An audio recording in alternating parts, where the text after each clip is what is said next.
E aí, pessoal, beleza? Aqui é o professor Arnaldo, auditor em TI, e hoje a gente vai responder algumas questões sobre arquitetura orientada a serviços ou SOA.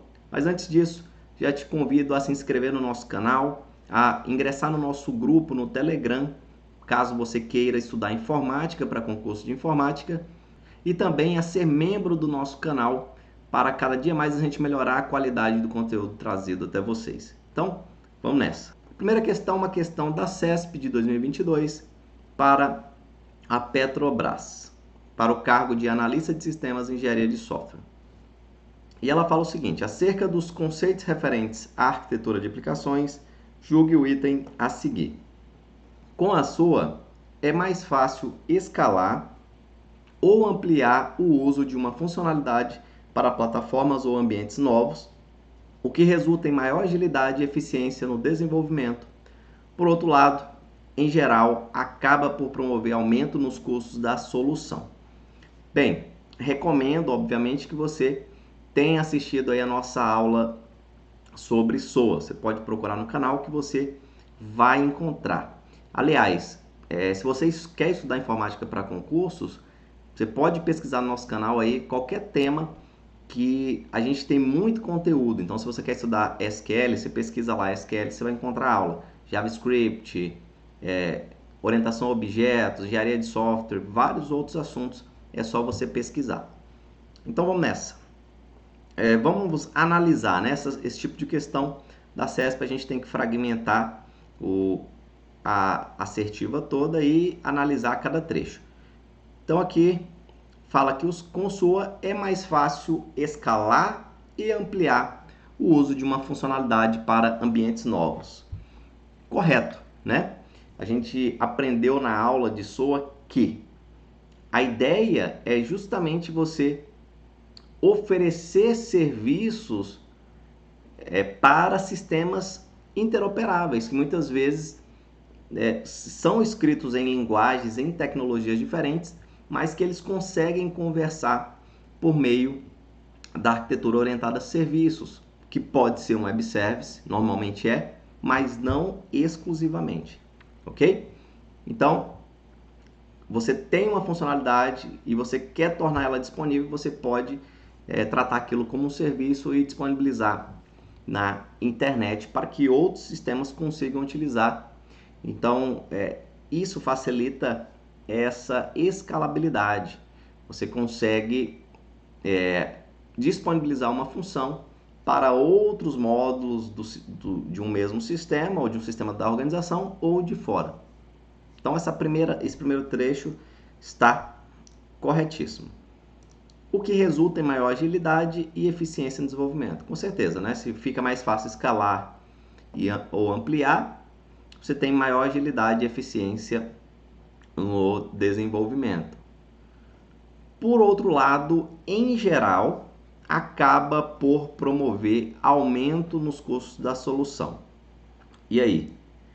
Se o SOA ele torna mais fácil escalar ou ampliar, e o que gera maior agilidade e eficiência, isso vai promover aumento de custo também? Aqui já fala, né? Eficiência. Eficiência é um termo que vem justamente da economia de recursos, né? Sejam eles quais forem. Então, na verdade, você reduz custos, porque você pode reaproveitar serviços, né? E você também não precisa parar a sua aplicação para anexar um novo módulo, uma nova função, disponibilizando através como um serviço, por exemplo. Ok? Então, na verdade, você tem uma redução de custos. Então, por conta dessa última alternativa, a questão está errada.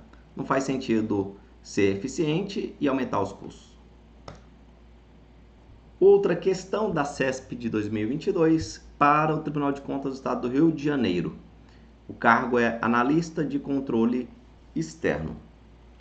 E a questão fala assim: a arquitetura orientada a serviços é uma forma de desenvolvimento de sistemas distribuídos na qual os componentes de sistema são serviços autônomos. E aí, está correto isso aí ou não? Então, primeira coisa, vamos analisar esse primeiro trecho, que o SOA é uma forma de desenvolvimento de sistemas distribuídos. Bem, a gente precisa analisar, né? As questões elas trazem situações que nos fazem refletir, tá? Então, tomar cuidado com palavras que possam nos induzir o nosso pensamento para um lado ou para o outro, tá? Então, o SOA é uma forma de desenvolvimento de sistemas, desenvolvimento de sistemas distribuídos? Sim, o SOA ele é baseado nesse sistema, em sistemas distribuídos, correto? Então, a ideia é justamente você disponibilizar um serviço para vários outros sistemas, sistemas esses, tornando esses sistemas interoperáveis. Agora, é uma forma de desenvolvimento de sistema? É uma forma? Bem, o SOA é uma forma de disponibilizar e organizar funcionalidades como se fossem serviços. Então, você tem as regras de negócio e você pode disponibilizar essas funções como se fossem serviços. Então, a gente poderia, por isso que eu acabei de dizer agora, né? É uma forma de disponibilizar, de organizar e disponibilizar serviços, funções. A gente pode falar que é uma forma de desenvolvimento de sistema distribuído, sim, não vejo problema nesse primeiro trecho, na qual os componentes são serviços autônomos. E aí, esses serviços eles são autônomos? Sim ou não? Bem, a gente viu lá na aula que uma das características do SOA é justamente a autonomia, né? Os sistemas eles possuem tudo o que eles precisam para operar ali naquele módulo, de modo que você consegue acoplar e desacoplar serviços de forma transparente, o usuário nem sabe que isso está acontecendo. Então, a autonomia é sim uma das características do SOA. Então, ao meu ver, essa questão está correta. Mais uma questão da CESP de 2022 para FUNPRESP. O cargo era analista de previdência complementar na área de tecnologia.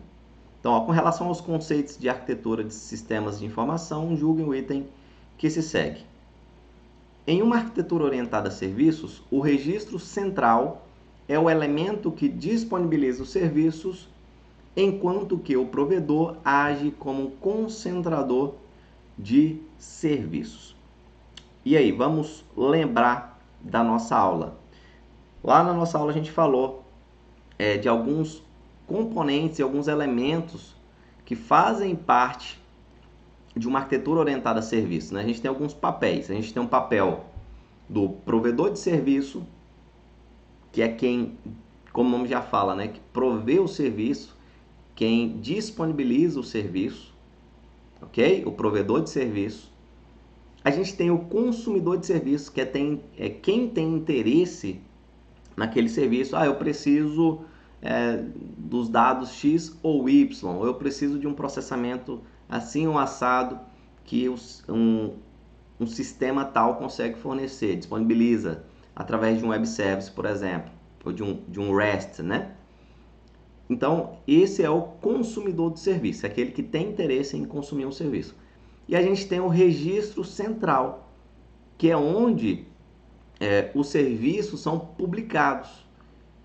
Então, é tipo o menu, onde você vai olhar para ver o que tem. Você chegou numa pizzaria e você vai lá procurar o menu, que seria o registro central. Então, lá você tem todos os produtos, serviços disponibilizados e você vai escolher um, ok?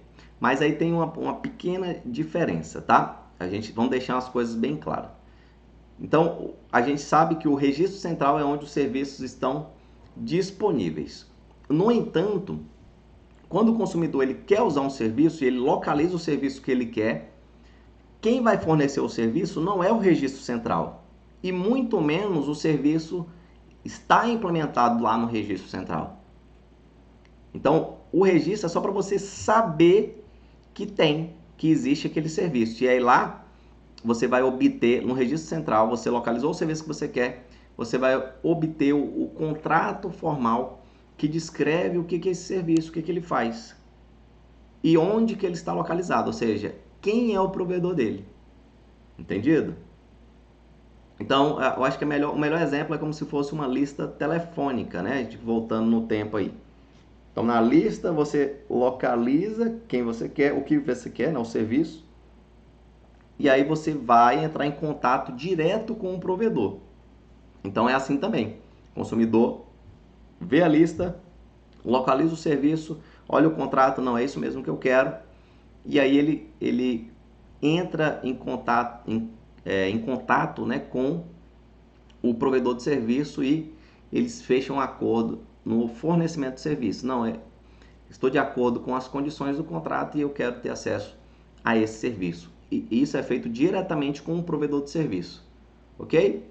Então, o provedor é como se fosse pelo menos uma forma de divulgar o seu serviço, o que ele faz, para que outros consigam descobri-lo, né?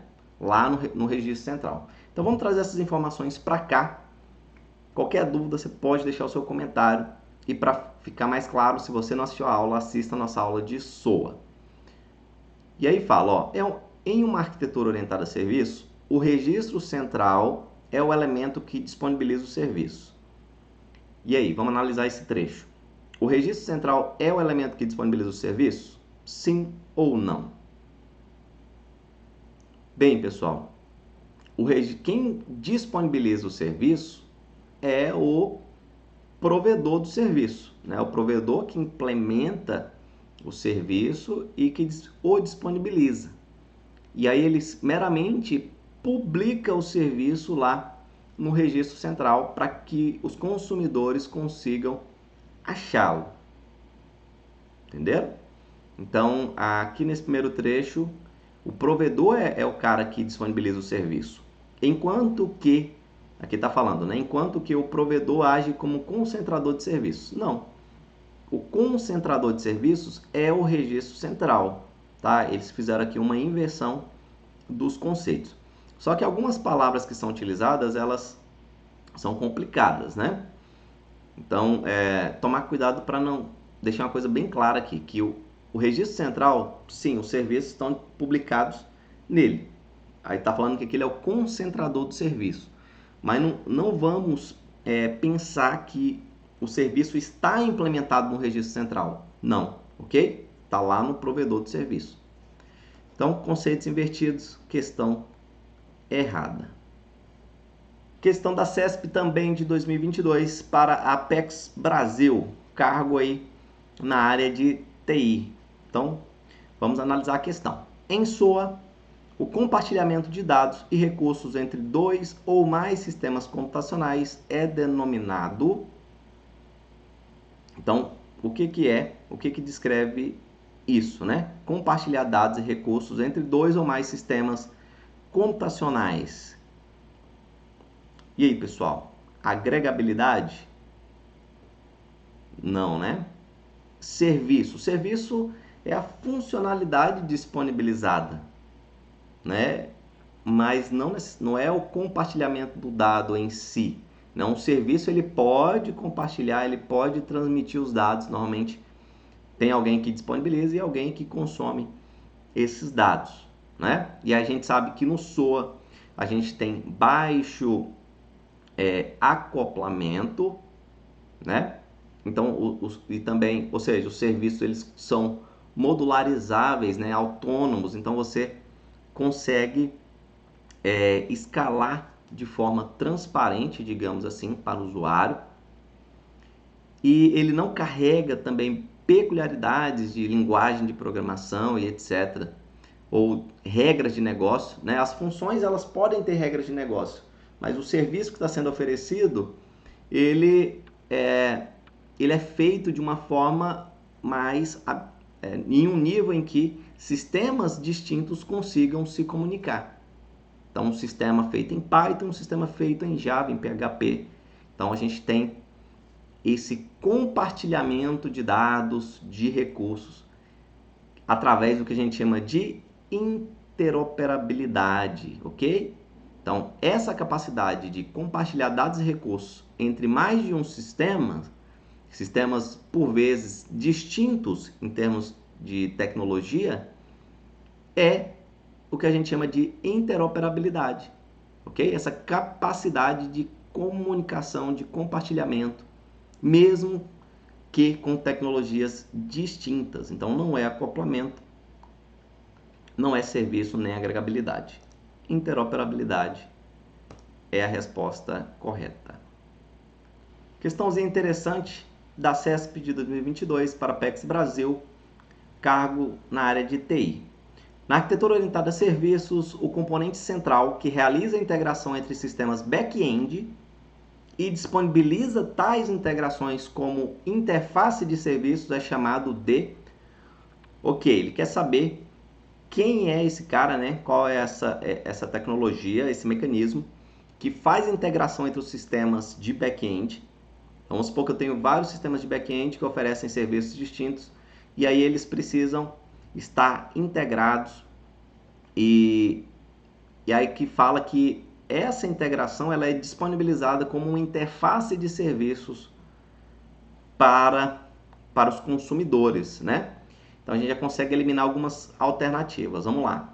Consumidor de serviço. Consumidor é quem consome o serviço. O nome já fala, né? Então a gente pode eliminar essa alternativa. Provedor de serviço. Seria o sistema back-end, né? É o cara que implementa alguma funcionalidade, alguma regra de negócio e disponibiliza isso para os consumidores. Então, o provedor também não é. Orquestração.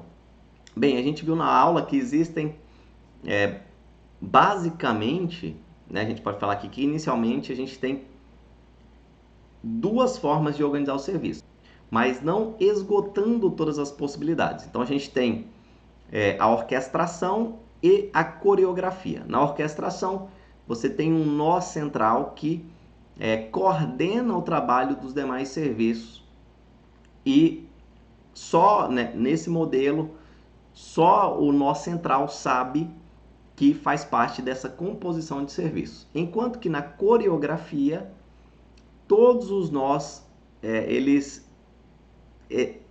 trabalham em conjunto para oferecer determinado serviço. Então, todos sabem que fazem parte de uma composição de serviços e que cada um tem que realizar o seu trabalho da forma correta e planejada para que a execução saia como previsto, ok? Então, eles têm que ter coordenação, tá? Eles têm que operar de forma coordenada, na verdade. Ok? Então, orquestração e coreografia. Então, aqui também a gente pode eliminar a orquestração, porque o mecanismo que integra os sistemas back-end é o barramento, né? O Enterprise Service Bus, que é o barramento de serviços corporativos ou empresariais. Ok? Então, através do ESB, Enterprise Service Bus, a gente consegue interligar os serviços e oferecer uma interface para que os consumidores consigam conhecer quais são os serviços e ter acesso a eles, ok? Então é o ESB, Enterprise Service Bus, conteúdo que a gente tem lá na aula de SOA também. Qualquer dúvida, deixe o seu comentário aí, não fique com dúvida, ok? E aí, com base no que a gente viu nessa última questão, a gente tem essa outra aqui, que é interessante, ela traz uma situação diferente. Uma questão aqui da CESP para o BNB, cargo analista de sistemas. Então, vamos analisar. Implementações de SOA por meio de um barramento de serviços implicam a criação de um ponto único de falha, uma vez que clientes e serviços da organização não poderão se comunicar se o barramento de serviços se tornar inoperante. Então, a gente viu na questão anterior que o ESB, o Enterprise Service Bus, é um barramento que interliga os serviços e oferece uma interface para que os clientes tenham acesso a esses serviços. E aí aqui traz essa situação de que, utilizando esse modelo, você tem um único ponto de falha. Então, se esse barramento ficar indisponível, aqui está falando que os clientes e os serviços não poderão se comunicar. E, de fato, isso é verdade. Então, essa questão está verdadeira. Então, esse é um ponto negativo de implementar o SOA por meio de um barramento de serviços. Então, questão correta. Questão da BNB, CESP 2022, para analista de sistemas. O forte acoplamento de serviços e a especificidade de plataformas e tecnologias de infraestrutura compatíveis são características fundamentais de SOA. E aí, pessoal, vamos lembrar da nossa aula? Quais são as características do SOA? Então, aqui começa falando, são características fundamentais de SOA. Forte acoplamento de serviços. Verdade ou falso? Escrevam aí nos comentários, o que vocês acham? E aí, já fica um desafio para vocês. Quem consegue trazer para mim nos comentários as características do SOA? Quem consegue aí numerar, né, ou colocar os pontos de quais seriam estas características fundamentais do SOA? Quem assistiu a aula, quem estudou um pouco, sabe que o SOA ele possui baixo acoplamento. Então, esse primeiro trecho aí está errado. E aqui fala, né, a especificidade de plataformas e tecnologias de infraestrutura compatíveis. Então, o SOA carrega especificidades, né? Os sistemas implementados através de SOA carregam a especificidade de plataformas e tecnologias? Não, né, pessoal? A gente já falou aí nesse vídeo, ok? Então, você não tem essa característica de levar os detalhes da tecnologia para o serviço, né? Então a ideia é você oferecer interoperabilidade. E para que isso ocorra, você tem que permitir que sistemas distintos se comuniquem de alguma forma, falem em algum ponto a mesma língua. Então, por mais que eles tenham tecnologias distintas, mas eles vão utilizar um modelo, né, um padrão para trocar informações em comum. Que aí pode ser a gente tem lá, né? É comum disponibilizar objetos JSON. Então, antigamente a gente tinha mais o XML, mas podemos ter ainda. Então, ou outros formatos. Então, eles usam um modelo, um padrão em comum para falar a mesma língua. Então, você não tem a especificidade de plataformas e tecnologias. Questão totalmente errada. Então, por hoje é só, pessoal. Essas foram algumas questões de SOA, questões da CESP. Então, para quem está estudando para o concurso do SERPRO, mas também qualquer outro concurso, pessoal. Tá? Por mais que a gente tenha aí na thumb do vídeo SERPRO, que nós estamos focados nesse concurso. Mas esse conteúdo ele serve para qualquer outro concurso que você vai fazer na área de TI e que cobre esse assunto. Beleza? Então, valeu. Se você gostou do conteúdo, se foi relevante para você, compartilhe, se inscreva no canal, dê o seu like, deixe comentários, esteja aí fortalecendo o nosso trabalho para que a gente consiga levar conhecimento para mais pessoas. Então, os convido novamente a fazerem parte aí do nosso programa de membros e a ingressarem no nosso grupo no Telegram. Valeu, fiquem com Deus, bons estudos e até mais.